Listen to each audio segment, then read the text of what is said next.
trazer algumas definições que estão contidas aqui no Estatuto dos Funcionários do município de Nova Iguaçu. O artigo 4º fala que o provimento dos cargos públicos far-se-á mediante da autoridade competente de cada poder. Então, sempre é necessário que haja ali a autorização e a assinatura, geralmente é do chefe do executivo, que é o prefeito. Artigo 5º, a investidura em cargo público ocorrerá com a posse. Então, no caso, por exemplo, de um professor, uma professora que passou em concurso público, ele precisa passar pelo processo de posse. Artigo 6º, são formas de provimento de cargos públicos. Nomeação. A nomeação acontece em caráter efetivo quando se tratar de cargo isolado de provimento efetivo ou de carreira. Pode acontecer também em forma de comissão para cargos de confiança de livre exoneração. Então, uma pessoa que vai ali para um cargo de comissão, ele pode ser exonerado a qualquer momento. Já um cargo efetivo, não. Artigo 8º, a nomeação do cargo de carreira ou cargo isolado de provimento efetivo depende de prévia habilitação em concurso público de provas ou de provas e títulos. Fala também aqui sobre a forma, né, do provimento de cargo público como promoção ou como ascensão. Tem também a readaptação, e eu vou trazer a definição que está no artigo 20. Readaptação é a investidura do funcionário em cargo de atribuições e responsabilidade compatíveis com a limitação que tenha sofrido em sua capacidade física e mental, verificada em inspeção médica. Então, um funcionário que foi concursado ali para a área da educação como professor e acabou sendo acometido de algum problema de saúde que o incapacitou, por exemplo, um problema na voz.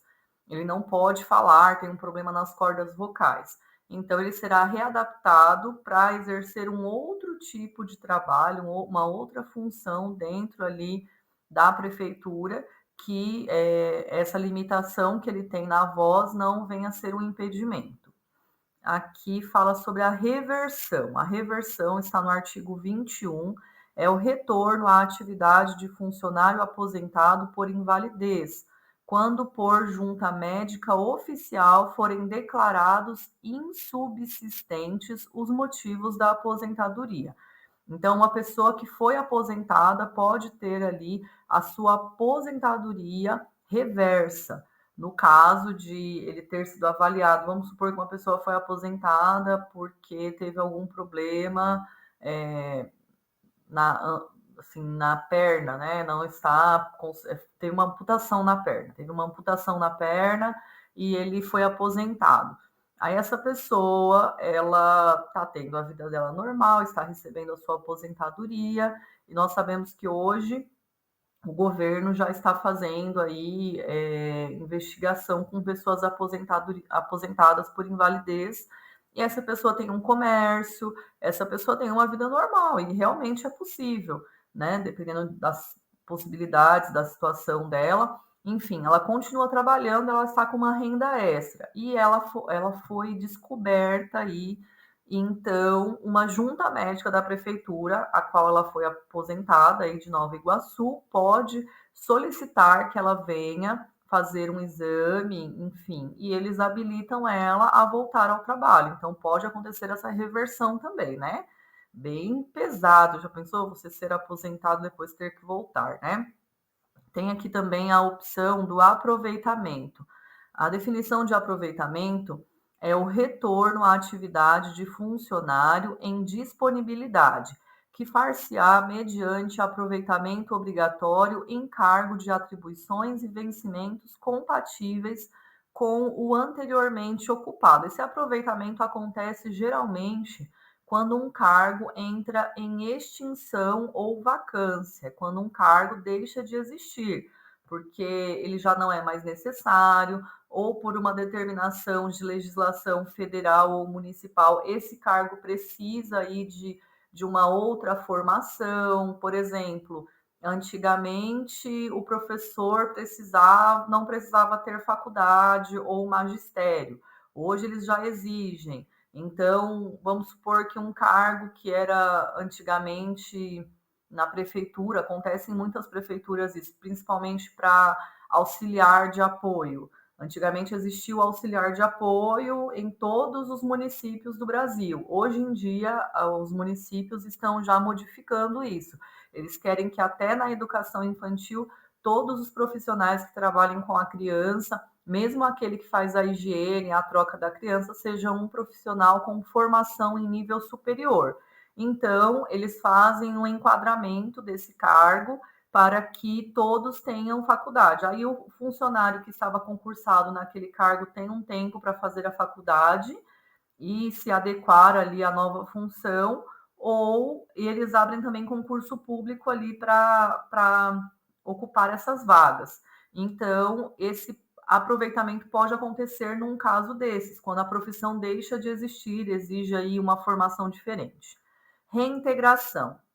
O artigo 24 fala que a investidura do funcionário estável no cargo anteriormente ocupado ou no cargo resultante de sua transformação, quando invalidada a sua demissão por decisão administrativa ou judicial, com ressarcimento de todas as vantagens. Então, essa reintegração seria um funcionário que foi retirado do seu cargo, foi colocado em outro cargo ou foi mandado embora, foi demitido e ele voltou para o cargo anterior. Isso pode acontecer no caso de um cargo que havia sido transformado, aí o funcionário foi para outro cargo, igual esse que eu falei aí de auxiliar de apoio escolar, auxiliar de desenvolvimento infantil.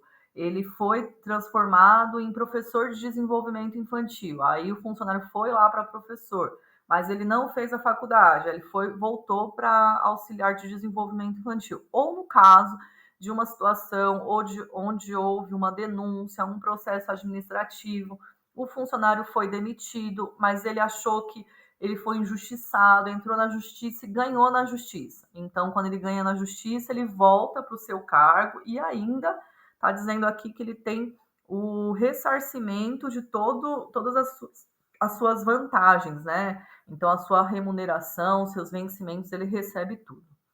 Aqui fala também que, na hipótese do cargo ter sido extinto, o funcionário ficará em disponibilidade. O que acontece? Se esse funcionário foi demitido, saiu, passou 10 anos colocando a prefeitura na justiça porque foi uma coisa injusta, ele ganhou a causa. Depois de 10 anos, quando ele voltou, não existe mais a função dele. Então, ele vai ficar em disponibilidade. Ele vai trabalhar em outra coisa, em outra função aí. Fala que, encontrando-se provido o cargo, o seu eventual ocupante será reconduzido ao cargo de origem, sem direito à indenização ou aproveitamento em outro cargo, ou ainda posto em disponibilidade. Então, se o cargo ainda existir, ele volta para o seu cargo. Recondução. O artigo 25 fala que é o retorno do funcionário estável ao cargo anteriormente ocupado e decorrerá de inabilidade em estágio probatório relativo a outro cargo, reintegração do anterior ocupante. Seção 4 fala da posse e do exercício. O artigo 11 fala que a posse dar-se-á pela assinatura do respectivo termo, no qual deverão constar as atribuições, os deveres, as responsabilidades e os direitos inerentes ao cargo ocupado, que não poderão ser alterados unilateralmente. O que seria unilateralmente? Nem o servidor pode alterar, nem a prefeitura pode alterar. Para ser alterado, precisa a prefeitura e o servidor aceitarem aí que venha a ser alterado por algum motivo, por qualquer das partes, ressalvos os atos de ofício previstos em lei. Então, se houver alguma modificação, por exemplo, no ofício do professor, previsto em lei federal ou lei municipal, aí sim, mas por vontade somente se for as duas partes. Fala aqui, a posse ocorrerá no prazo de 30 dias contados da publicação do ato de provimento, prorrogável por mais 30 dias a requerimento do interessado. Então, assim que você foi ali convocado para o concurso público, fez exame médico, fez todo o procedimento, fez a atribuição, geralmente a atribuição é feita antes da posse, aí então você tem 30 dias para tomar posse, ou você pode solicitar mais 30 dias para depois tomar posse. Fala aqui que, em se tratando do funcionário em licença ou afastado por qualquer outro motivo legal, o prazo será contado do término do impedimento. Então, se a pessoa estiver ali em licença saúde ou alguma outra licença, licença nojo, porque um parente morreu, ela vai levar esse documento para a prefeitura ou vai pedir para um terceiro, por procuração, levar esse documento, e quando acabar essa licença, aí esse prazo é contado. O artigo 13 fala que será exonerado o funcionário que já tomou posse e empossado que não entrar em exercício no prazo previsto no parágrafo anterior, que serão os 30 dias ou os 30 dias prorrogáveis. O artigo 17 fala sobre o estágio probatório. O estágio probatório compreende um período de 24 meses, onde o funcionário passará por avaliação de desempenho do cargo, onde serão avaliados os seguintes fatores: assiduidade, disciplina, capacidade de iniciativa, produtividade e responsabilidade. Fala aqui que 4 meses antes de acabarem esses 2 anos, esses 24 meses, essa avaliação será encaminhada para a autoridade competente, que pode ser o prefeito, pode ser o secretário de educação, onde ele vai assinar e homologar esse documento. Caso o funcionário ele for reprovado no estágio probatório, ele será exonerado. Ou se esse funcionário já era ali da prefeitura, vamos supor que ele era um funcionário auxiliar e ele fez o concurso para professor e passou. Então, se ele já era auxiliar, ele será reconduzido ao cargo, mas não vai ficar com aquele cargo ali de professor, por exemplo. Fala aqui na seção 5 da estabilidade. O funcionário habilitado em concurso público e empossado em cargo de provimento efetivo adquirirá estabilidade no serviço público ao completar 2 anos. O capítulo 2 traz a definição de vacância do cargo, que ocorrerá no caso de exoneração, demissão, promoção, ascensão, readaptação, aposentadoria, posse em outro cargo inacumulável e falecimento. Então, essa vacância seria quando aquele cargo fica vago e vai ali para o número de cargos vagos da prefeitura e precisa ali chegar a 5% para abrir um novo concurso. O artigo 29 fala sobre a exoneração do cargo, que pode acontecer por ofício, a pedido da própria pessoa. Quando a pessoa ela não quer mais, ela pode pedir aí a exoneração do cargo, ou também pode acontecer a exoneração a ofício, quando a prefeitura pede essa exoneração do funcionário, quando não satisfeita as condições do estágio probatório, seria quando a pessoa ela não passou no estágio probatório, ou quando, tendo tomado posse, o funcionário não entrar em exercício no prazo estabelecido. Então, são 30 dias que podem ser mais prorrogáveis por 30 dias. Então, quando o funcionário não entrar em exercício, ele pode ser exonerado também. O artigo 30 fala que a exoneração do cargo em comissão acontecerá a juízo da autoridade competente a pedido do próprio funcionário. Então, pode ser ali também exonerado o cargo de comissão. O capítulo 1 fala do vencimento da remuneração e é bastante importante porque traz a definição aqui, a diferença. Vencimento é a retribuição pecuniária pelo exercício de cargo público com valor fixado em lei. Aquela tabela que aparece no concurso público é isso, está fixado por lei. Nenhum funcionário receberá uma importância inferior a um salário mínimo. Remuneração, artigo 32, é o vencimento do cargo, que seria ali o salário, vencimento, que está fixado em lei, acrescido das vantagens pecuniárias estabelecidas em lei. O vencimento do cargo efetivo, acrescido das vantagens de caráter permanente, é irredutível e é assegurado isonomia de vencimentos para cargos de atribuições iguais ou semelhantes. Então, pensa Assim, se um professor tem um salário X, todos os professores têm que ter aquele mesmo salário. Isso é a isonomia, que seria a imparcialidade.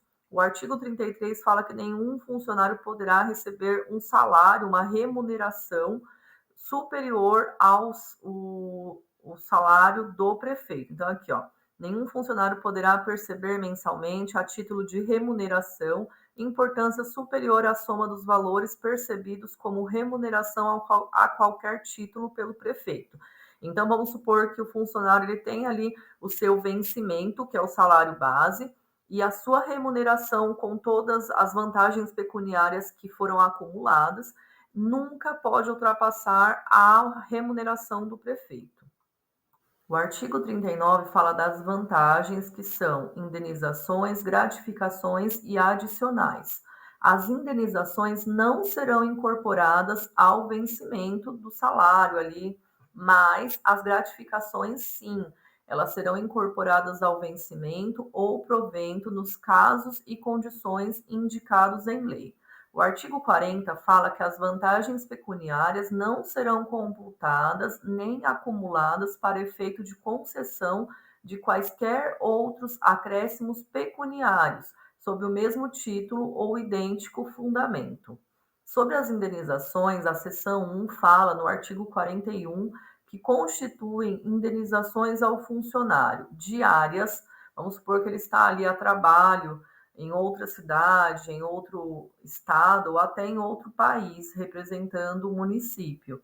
Então, as diárias desse funcionário ali em um hotel ou transporte, seja Uber, seja a passagem aérea, tudo isso vai entrar como indenização. O artigo 42 fala que os valores das indenizações, assim como as condições para sua concessão, serão estabelecidos em regulamento. Então, tudo isso tem uma burocracia antes, tem uma autorização antes, não acontece só porque você quer. Fala aqui na seção 2 das gratificações adicionais. O artigo 43 fala que os funcionários terão direito à percepção das gratificações e adicionais seguintes: gratificação pelo exercício da função de direção, chefia ou assessoramento, B, de representação, C, natalina, D, produtividade, e a produtividade serão adicionais por tempo de serviço, pelo exercício de atividade insalubres ou perigosas, pela prestação de serviços extraordinários, pela prestação de serviço noturno e de férias e outros relacionados ao local de natureza do trabalho. O artigo 46 fala da gratificação natalina, que corresponde a 1/12 da remuneração que o funcionário fizer jus no mês de dezembro, por mês de exercício no respectivo ano, e caso a fração igual ou superior a 15 dias, será considerado como um mês completo. O artigo 47 fala que a gratificação será paga até o dia 20 de dezembro de cada ano, e o artigo 48, o funcionário exonerado também receberá essa gratificação proporcional aos meses de exercício. Fala aqui no artigo 49 que a gratificação natalina não será considerada para cálculo de qualquer vantagem pecuniária. E na seção 7 fala que o adicional por tempo de serviço, no artigo 51, esse adicional é devido a cada triênio, no percentual de 3% sobre o vencimento do cargo. Então, o triênio aqui na Prefeitura de Nova Iguaçu equivale a 3%. O artigo 63 fala sobre licença. Essas licenças poderão acontecer por motivo de doença em pessoa da família, e essas pessoas são cônjuge ou companheiro, ascendente, descendente e colateral consanguíneo até segundo grau. Fala que a licença somente será deferida se a assistência do funcionário for indispensável e não puder ser prestada simultaneamente com o exercício do cargo. Fala também que o prazo dessa licença com a remuneração é de até 90 dias, sendo prorrogado por igual período, e também que após esse período a pessoa poderá também continuar afastada depois de parecer de uma junta médica, mas será sem remuneração. Fala também que pode acontecer o afastamento por motivo do companheiro ou do cônjuge estar exercendo mandato eletivo de poderes executivo e legislativo para o serviço militar, para atividade política. Pode também acontecer a licença-prêmio por assiduidade. Aqui o artigo 67 fala que o funcionário, após cada quinquênio ininterrupto de exercício, fará jus a 3 meses de licença. Essa licença é chamada de licença-prêmio por assiduidade, com remuneração integral. Fala também que a licença pode acontecer para tratar de interesse particular. O artigo 73 fala que, a critério da administração, poderá ser concedida ao funcionário estável licença para trato de assuntos particulares pelo prazo de até 2 anos consecutivos sem remuneração. Para desempenho de mandato classista, artigo 74 fala que é assegurado, é uma lei federal aí, ao funcionário o direito à licença para o desempenho de mandato em entidade classista oficialmente reconhecida com remuneração integral, seria o sindicato, né? Fala aqui o capítulo 5 dos afastamentos, que o afastamento para servir o outro órgão ou entidade. Aqui no artigo 75 fala: o funcionário poderá ser cedido para ter exercício em outro órgão ou entidade dos poderes da União, dos Estados, do Distrito Federal ou dos municípios, para o exercício do cargo em comissão, função de confiança ou até mesmo incorrendo qualquer dessas hipóteses. Então, se um funcionário ele é concursado em Nova Iguaçu, e ele foi chamado ali para ser secretário em outro município. Ele pode ser cedido. Então, é esse o caso que está explicando aqui. Das concessões. Aqui o artigo 78 fala que o funcionário fará jus anualmente a 30 dias consecutivos de férias a serem gozadas conforme escala rigorosamente organizada pelo chefe da repartição do exercício. Fala também que terá direito a 1 dia para doação de sangue por ano, 2 dias para se alistar como eleitor e 8 dias consecutivos em razão de casamento, falecimento do cônjuge, companheiros, pais, filhos e menores sob a guarda ou tutela. O artigo 79 fala que será concedido horário especial ao funcionário ou estudante quando comprovada a incompatibilidade entre o horário escolar e a repartição sem prejuízo do exercício do cargo. Fala também que, para efeito do dispositivo neste artigo, será exigida a compensação de horário na repartição, respeitada a duração semanal do trabalho. Das proibições, o artigo 95 fala sobre as proibições e é importante a gente ler todas, porque elas podem ali trazer para o funcionário que cometer qualquer uma dessas proibições um processo administrativo e até a sua exoneração ou até mesmo outras punições que estão previstas em lei aqui. São 18, vamos ler com bastante cautela. Aqui fala no primeiro: ausentar-se do serviço durante o expediente sem prévia autorização do chefe imediato, retirar sem prévia anuência da autoridade competente qualquer documento ou objeto, recusar fé a documentos públicos, opor resistência injustificada ao andamento de documentos e processos ou execução de serviço, promover manifestação de apreço ou desapreço no recinto da repartição, cometer a pessoa estranha à repartição, fora dos casos previstos em lei, o desempenho de atribuição que seja de sua responsabilidade ou de seu subordinado, coagir ou aliciar subordinados no sentido de filiarem-se a associações profissional ou sindical ou partido político, manter sob sua chefia imediata, em cargo ou função de confiança, cônjuge, companheiro ou parente até o 2º grau civil, valer-se do cargo para lograr proveito pessoal ou de outrem, em detrimento da dignidade da função pública, participar de gerência ou administração de empresa privada, de sociedade civil ou exercer o comércio, exceto na qualidade de acionista, cotista ou comandatário, atuar como procurador ou intermediário junto à repartição pública, salvo quando se tratar de benefício previdenciário ou assistenciais de parentes até o segundo grau e de cônjuge ou companheiro. Receber propina, comissão, presente ou vantagem de qualquer espécie em razão de suas atribuições, aceitar comissão, emprego ou pensão de Estado estrangeiro, praticar usura sob qualquer de suas formas, proceder de forma desidiosa, negligente ou preguiçosa, utilizar pessoal ou recursos materiais da repartição em serviços ou atividades particulares, cometer a outro funcionário atribuição estranha ao cargo que ocupa, exceto em situações de emergência e transitórias, exercer quaisquer atividades que sejam incompatíveis com o exercício do cargo ou função e com o horário de trabalho. Das responsabilidades. O artigo 99 fala que o funcionário responde civil, penal e administrativamente pelo exercício irregular de suas atribuições.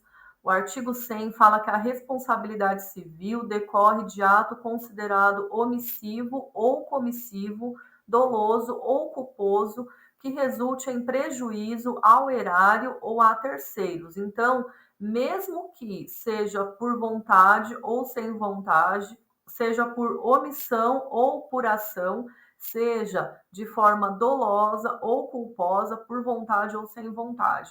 Mesmo assim, a pessoa pode sim responder civilmente. Fala aqui no artigo 101 que a responsabilidade penal abrange os crimes de contravenções imputadas ao funcionário nessa qualidade. O artigo 102, a responsabilidade civil administrativa resulta de ato omissivo ou comissivo praticado no desempenho do cargo ou função. O artigo 103, as sanções civis, penais e administrativas poderão cumular-se, sendo independentes entre si. Artigo 104. A responsabilidade administrativa do funcionário será afastada no caso de absolvição criminal que negue a existência do fato ou sua autoridade. Aqui no capítulo 5 fala das penalidades. Artigo 105. São penalidades disciplinares. 1. Advertência. Artigo 107. A advertência será aplicada por escrito nos casos de violação de proibição constantes no artigo 93, inciso 1 ao 8º, e de inobservância de dever funcional previsto em lei, regulamentação ou norma interna que não justifique imposição de penalidade mais grave. Sobre a suspensão, o artigo 108, ela será aplicada em caso de reincidência das faltas punidas com advertência e de violação das demais proibições que não tipifiquem infração sujeita a penalidade de demissão e não podendo exceder de 90 dias. O artigo 110 fala sobre a demissão, que ela será aplicada nos seguintes casos: em crime contra a administração pública, abandono de cargo, inassiduidade habitual, improbidade administrativa, incontinência pública e conduta escandalosa na repartição, insubordinação grave em serviço, ofensa física em serviço a funcionário ou a particular, salvo em legítima defesa própria ou de outrem, aplicação irregular de dinheiros públicos, revelação de segredo do qual se apropriou em razão do cargo, lesão aos cofres públicos e dilapidação do patrimônio público, corrupção, acumulação ilegal de cargos, empregos ou funções públicas e transgressões também do artigo 93. Fala sobre a cassação de aposentadoria ou disponibilidade. O artigo 111 define que será cassada a aposentadoria do funcionário, né, que houver praticado na atividade falta punível com a demissão, destituição de cargo em comissão, destituição de função comissionada.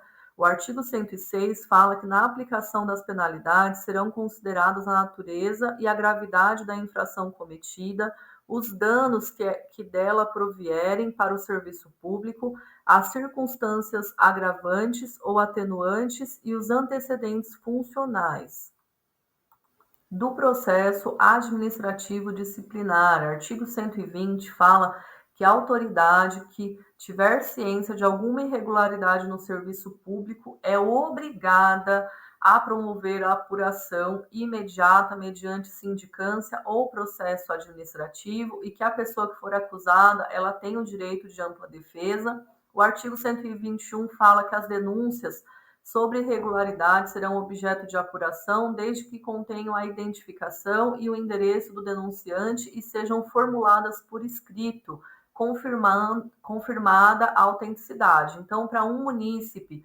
poder ali fazer alguma denúncia, ele precisa se identificar. Fala também aqui que quando o fato não configurar evidente infração disciplinar ou ilícito penal, a denúncia será arquivada por falta de objeto.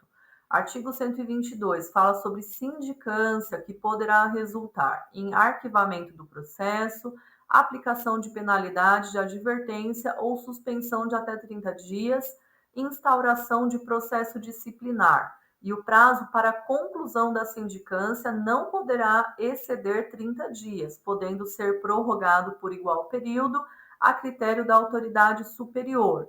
Falando agora sobre afastamento preventivo, o artigo 124 prevê esse afastamento, que poderá acontecer para que o funcionário não venha influenciar na apuração da irregularidade e a autoridade instauradora do processo disciplinar poderá determinar o seu afastamento do exercício do cargo pelo prazo de até 60 dias, sem prejuízo da remuneração.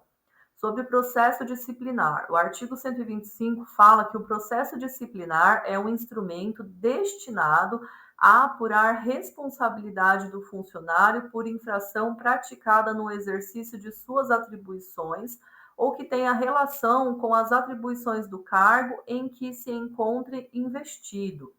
Fala aqui do inquérito no artigo 130, que obedecerá ao princípio do contraditório assegurada ao acusado ampla defesa com a utilização dos meios e recursos administrativos em direito do julgamento. Artigo 144. No prazo de 20 dias contados do recebimento do processo, a autoridade julgadora proferirá a sua decisão. E da revisão do processo, artigo 150. O processo disciplinar poderá ser revisto a qualquer tempo, a pedido ou de ofício, quando se aduzirem fatos novos ou circunstâncias suscetíveis de justificar a inocência do punido ou a inadequação da penalidade aplicada. Então, tudo isso é bastante importante da gente ler, porque pode cair na prova, mas mais do que isso ainda, é uma coisa que você, enquanto funcionário, você precisa saber para, caso você seja ali acusado de algo, você saber como se defender. Da Seguridade Social do Funcionário. O artigo 159 fala que o município poderá instituir plano de seguridade social para o funcionário e sua família.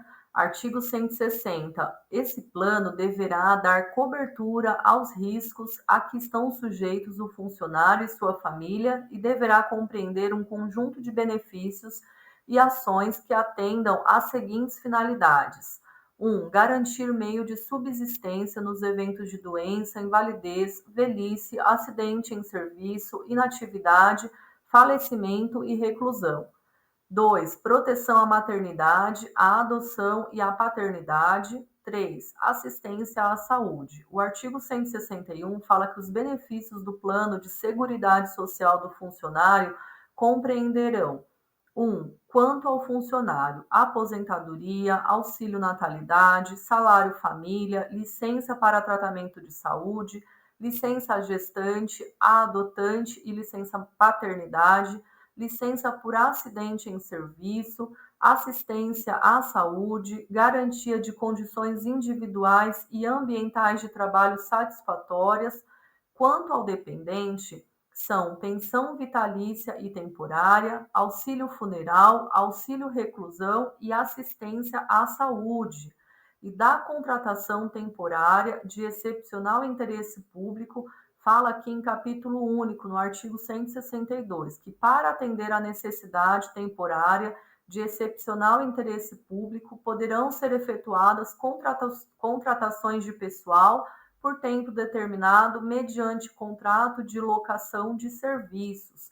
Então, terminamos aqui o nosso estudo dos pontos centrais e importantes aqui do Estatuto de Nova Iguaçu.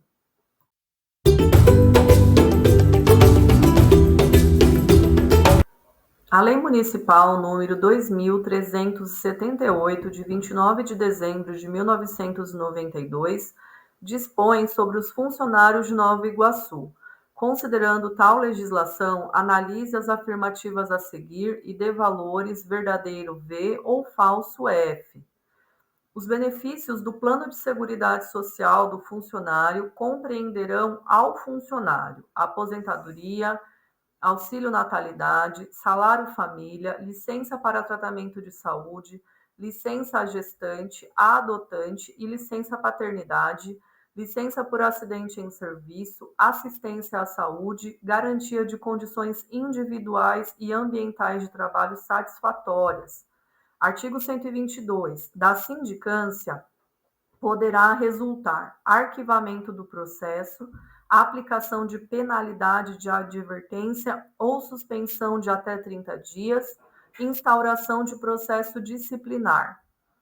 Demissão será aplicada nos seguintes casos: crime contra a administração pública, abandono de cargo, inassiduidade habitual, improbidade administrativa, incontinência pública e conduta escandalosa na repartição, insubordinação grave em serviço.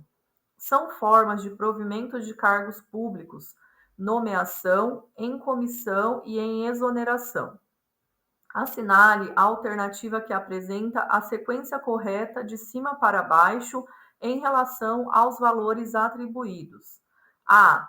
VVVV. B. VVVF. C. VVFF. D. VVFV.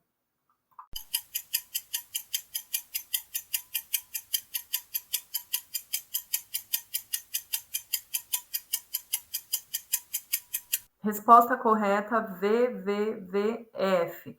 Então, é verdadeiro a primeira afirmativa, a segunda afirmativa, a terceira afirmativa. A terceira afirmativa é falsa, pois fala, são formas de provimento de cargo público, nomeação, em comissão e em exoneração. O provimento de cargo público é somente em nomeação e em comissão, exoneração não, então ela é falsa.